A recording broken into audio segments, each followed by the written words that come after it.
በዓለም ላይ ካሉ አውሮፕላኖች ሁሉ እጅግ ውድ ሚስጥራዊ እና አስፈሪ የሆነው የሰማይ ላይ ጥላ የሆነው የቤ2 ቦምበር ታሪክ ነው። አንድ አውሮፕላን ከ2 ቢሊዮን ዶላር በላይ ሊያወጣ ይችላል ብሎ ማሰብ ይከብዳል። ነገር ግን በአሜሪካ የጦር ሰራዊት እጅ የሚገኘው ቢቲዮ ይህንን ዋጋ ብቻ ሳይሆን በውስጡ የያዘው ቴክኖሎጂም ከምናባችን በላይ ነው።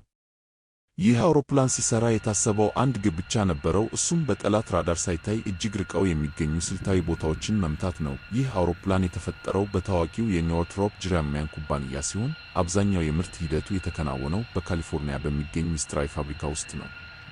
የዚህ አውሮፕላን አጀማመር ታሪክ ወደ ኮልድ ዋር ዘመን ይመልሰናል። በወቅቱ አሜሪካ የሶቪየት ኅብረትን የአየር መከላከያ ሰብሮ መግባት የሚችል አውሮፕላን ትፈልግ ነበር። ለዚህም ሲባል ኢንጂነሮቹ ለዓመታት በሚስጥር ሲሰሩ ቆይተዋል።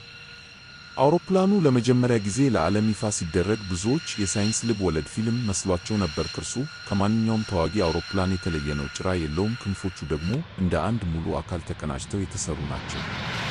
ይህ የፍላይንግ ዋይንግ ንድፍ አውሮፕላኑ ከራዳር ሞገዶች እንዲሰወር ትልቅ ድርሻ አለው። አውሮፕላኑ የተሸፈነበት ልዩ ቀለምም የራዳር ጨረሮችን ወደ ውስጥ በመምጠጥ ጠላት አውሮፕላኑ የት እንዳለ እንዳያውቅ ያደርገዋል። ይህ ማለት ጠላት አውሮፕላኑ መምጣቱን የሚያውቀው ቦምቡ መሬት ላይ ሲያርፍ ብቻ ነው ማለት ነው። ቢቲዮ ምን ማድረግ ይችላል ለሚለው ጥያቄ መልሱ እጅግ አስገራሚ ነው። ይህ አውሮፕላን ያለ ማረፍ ከአሜሪካ ተነስቶ በማንኛውም የዓለም ክፍል የሚገኝ ጠላት መምታት ይችላል። በበረራ መሃል ነዳጅ የመቅዳት ችሎታ ስላለው ለቀናት በሰማይ ላይ መቆየት ይችላል። በአንድ ወቅት የአሜሪካ አብራሪዎች ከአሜሪካ ሚዙሪ ተነስተው አፍጋኒስታን ድረስ በመሄድ ጠላትን ደብድበው የተመለሱት ለ44 ሰዓታት ያለ ማረፍ በመብረር ነበር። ይህ በታሪክ ረጅሙ የኮምባት ሚሽን ተብሎ ይመዘገባል። አውሮፕላኑ ግቡን መቶ ከተመለሰ በኋላ ሞተሩ ሳይጠፋ ለ70 ሰዓታት ያህል እየሰራ የቆየበት አጋጣሚ የአውሮፕላኑን ጥንካሬ ለዓለም አሳይቷል። ይህ አውሮፕላን በታሪክ ውስጥ በበርካታ ውጊያዎች ላይ ተሳትፏል።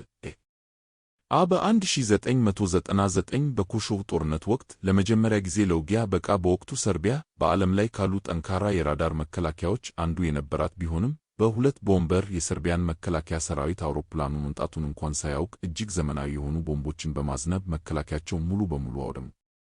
ይህ በታሪክ ለመጀመሪያ ጊዜ አንድ አውሮፕላን ብቻውን የጠላትን የአየር መከላከያ ሰብሮ የገባበት ወቅት ነበር። በ2003 በኢራቅ ጦርነት ወቅትም ቢቲዮ ቦምበር የማይተካ ሚና ተጫውቷል።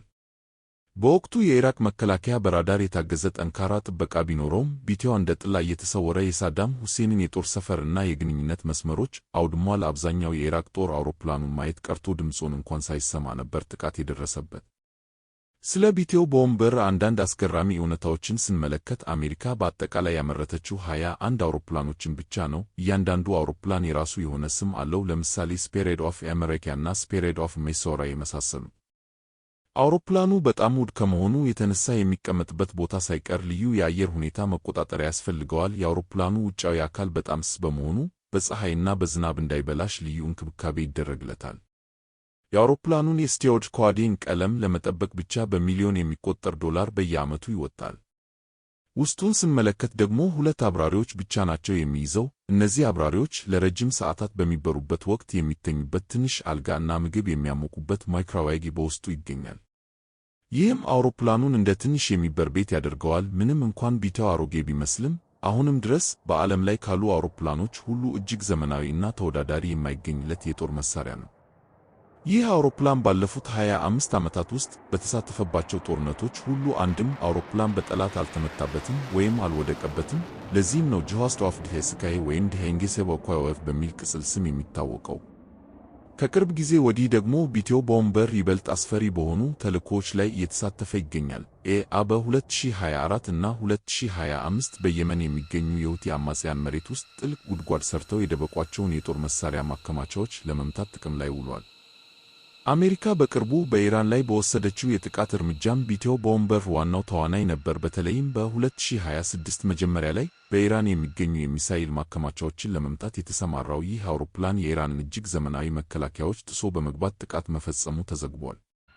የዚህ አውሮፕላን ልዩ ችሎታ ጄቢሃ 57 ማሲቭ ኦርዲናንስ ፔኔትሬተር የተባለውን እጅግ ግዙፍ እና መሬት ሰንጣቂ ቦምብ መሸከም የሚችል ብቸኛው አውሮፕላን መሆኑ ነው። ይህ ቦምብ ተራራን ሰንጥቆ በመግባት መሬት ውስጥ የተደበቁ የኒውክሌር ጣቢያዎችን የማውደም አቅም አለው። በአሁኑ ሰዓት በመካከለኛው ምስራቅ እየተካሄደ ባለው ውጥረት ቢቲዮ ቦምበር እንደ ዋናው የማስፈራሪያ መሳሪያ እየታየ ነው።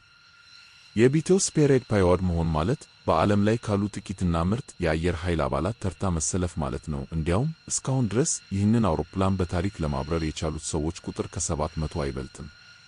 ይህም ማለት ከጠፈር ተመራማሪዎች ይልቅ የቢ2 አብራሪዎች ቁጥር ያነሰ ነው ማለት ነው። አንድ ሰው የቢ2 አብራሪ ለመሆን መጀመሪያ ቢያንስ 1500 ሰዓታትን በሌሎች ፋይተር ጄትስ ላይ በብቃት የበረረ መሆን አለበት። ወደ ስልጠናው ከገቡ በኋላ ግን ሕይወታቸው ሙሉ በሙሉ ይቀየራል። አብራሪዎቹ አብዛኛውን ጊዜያቸውን የሚያሳልፉት በምድር ላይ በሚገኝና ልክ እንደ እውነተኛው አውሮፕላን በሚሰራ ዘመናዊ ፍላይት ሲሙሌተር ውስጥ ነው። በዚህ ሲሙሌተር ውስጥ እያንዳንዱ ቁልፍ፣ እያንዳንዱን ድምፅ እና ሊያጋጥም የሚችልን ማንኛውንም አደጋ ደጋግመው ይለማመዳሉ። አንዱና ትልቁ የስልጠናው ክፍል ኢንዲፌንስ ወይም ጽናት ነው። አብራሪዎቹ ለቀናት በዚያች ጠባብ ክፍል ውስጥ ተዘግቶ መቆየት የሚጠይቀውን የአእምሮ ጥንካሬ ለማግኘት ከፍተኛ ስልጠና ይወስዳሉ። ሌላው የሚማሩት ጥበብ ስቲያዎች ታክቲክስ ነው። ቢቴው ቦምበር በራዳር እንዳይታይ የተቀረጸ ቢሆንም አብራሪው አውሮፕላኑን የሚዘውርበት መንገድ ለደህንነቱ ወሳኝ ነው። የራዳር ሞገዶችን እንዴት መሸሽ እንደሚችሉ እና ምንም አይነት የሬዲዮ ግንኙነት ሳይጠቀሙ እንዴት ተግባብተው ተልዕኳቸውን እንደሚወጡ በሚስጥር ይሰለጥናሉ። ስልጠናውን በስኬት ያጠናቀቀ አብራሪ የሚሰጠው ክብር ልዩ ነው። እያንዳንዱ አብራሪ የራሱ የሆነ ስፒሪት ነምበር ይሰጠዋል። ይህ ቁጥር እስከ ሕይወታቸው መጨረሻ ድረስ የኩራታቸው መገለጫ ሆኖ ይኖራል። ከቴክኖሎጂው በስተጀርባ ያለው የሰው ኃይልም የሚገርም ነው። የሜንቴናንስ ባለሙያዎች አውሮፕላኑን ለበረራ ለማዘጋጀት በመቶዎች የሚቆጠሩ ሰዓታትን ያሳልፋሉ። እያንዳንዱ የበረራ ሰዓት ከ40 ሰዓታት በላይ የጥገና ጊዜን ይጠይቃል። ይህ ማለት አውሮፕላኑ ሰማይ ላይ ከሚያሳልፈው ጊዜ ይልቅ መሬት ላይ በእንክብካቤ የሚቆይበት ጊዜ ይበልጣል ማለት ነው። ይህ ሁሉ ጥረት የሚደረገው አውሮፕላኑ በዓለም ላይ ያለውን የበላይነት እንዲቀጥል ነው። ለወደፊት አሜሪካ በ21 ራይደር የተባለ አዲስና የተሻሻለ አውሮፕላን እየዘጋጀች ቢሆንም የቢቴው ስፒሪት ታሪክ ግን በሰው ልጅ የቴክኖሎጂ እድገት ውስጥ ምንጊዜም ሲታወስ ይኖራል። ይህ በሰማይ ላይ የሚንቀሳቀስ ጥላ የሰላም ጠባቂም የጥፋት መሳሪያም ሆኖ ለዘመናት የሰው ልጅን ሲያስደንቅ ቆይቷል። ወደፊትም ይቀጥላል። የቢ2 ስፒሪት ታሪክ የሰው ልጅ ምን ያህል ርቀት መጓዝ እንደሚችል የሚያሳይ ትልቅ ምሳሌ ነው። በቴክኖሎጂ በጽናትና በሚስጥራዊነት የታጀበው ይህ አውሮፕላን ለብዙ ዘመናት የሰማይ ላይ ንጉሥ ሆኖ ይኖራል። ይህንን ቪዲዮ ስለተመለከታችሁ እናመሰግናለን። ለተጨማሪ አስገራሚ ታሪኮች ቻናላችንን ሰብስክራይብ ማድረግ እንዳይረሱ። በቀጣይ ቪዲዮ እስከምንገናኝ ሰላም ቆዩ።